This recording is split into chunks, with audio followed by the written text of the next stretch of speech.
Brought to you by TechnoSpark 20 series smartphones. I'm superhuman.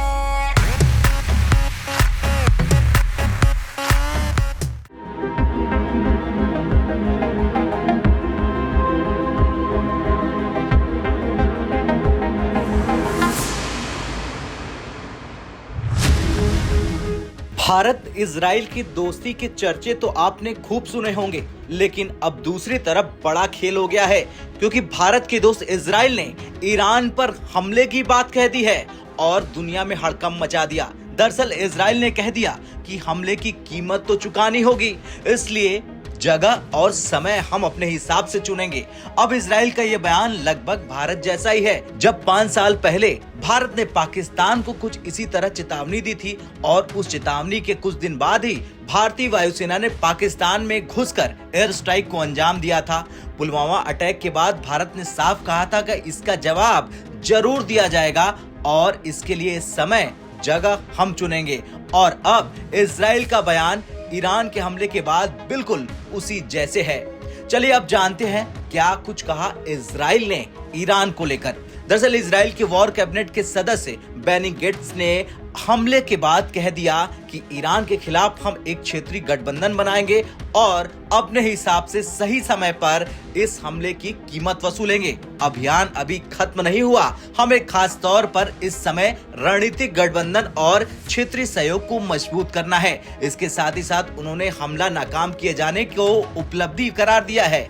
अब ये तो सुन लिया आपने पूरा बयान इजराइल का, लेकिन दूसरी तरफ ईरान द्वारा इजराइल पर किए गए ड्रोन और मिसाइल अटैक को लेकर अमेरिकी राष्ट्रपति जो बाइडेन ने G7 देशों के नेताओं से बातचीत की।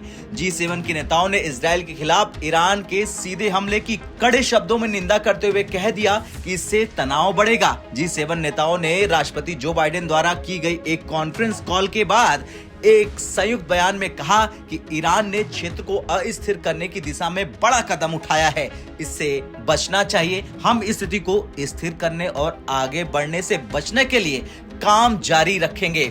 ईरान द्वारा इजराइल पर किए गए हमले के बाद इजराइल ने कहा कि हम मांग करते हैं कि ईरान और उसके प्रतिनिधि अपने हमले बंद करें और हम आगे और अस्थिर करने वाली पहल के जवाब में अब और कदम उठाने के लिए तैयार हैं।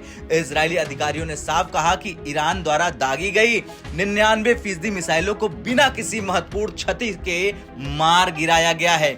G7 समूह में America, Italy, Japan, Germany, France, Britain और कनाडा हैं। G7 नेताओं ने इजराइल और उसके लोगों के लिए पूर्ण एकजुटता और समर्थन व्यक्त किया है। G7 नेताओं ने साफ कह दिया है कि हम गाजा में संकट को समाप्त करने के लिए अपने सहयोग को मजबूत करेंगे, जिसमें तत्काल और परमानेंट युद्ध विराम और हमास द्वारा बंधकों की रिहाई की दिशा में काम करना और जरूरतमंद फिलिस्तीनियों को मानवीय सहायता प्रदान करना शामिल है। बाइडेन ने इजराइल के खिलाफ ईरान के हमले पर चर्चा करने के लिए जॉर्डन के राजा अब्दुल्ला द्वितीय से भी फोन पर बातचीत की है। खैर कुछ भी हो, लेकिन जिस तरह से इजराइल ने भारत के अंदाज में ईरान को घुसकर मारने की धमकी दी है, उसके बाद देखना तो ये होगा कि क्या इजराइल करेगा ईरान पर भयंकर हमला और क्या ईरान का हाल बन जाएगा बिल्कुल पाकिस्तान के जैसे। आपका क्या कुछ कहना है कमेंट कर जरूर बताएं। ब्यूरो रिपोर्ट, भारत तक।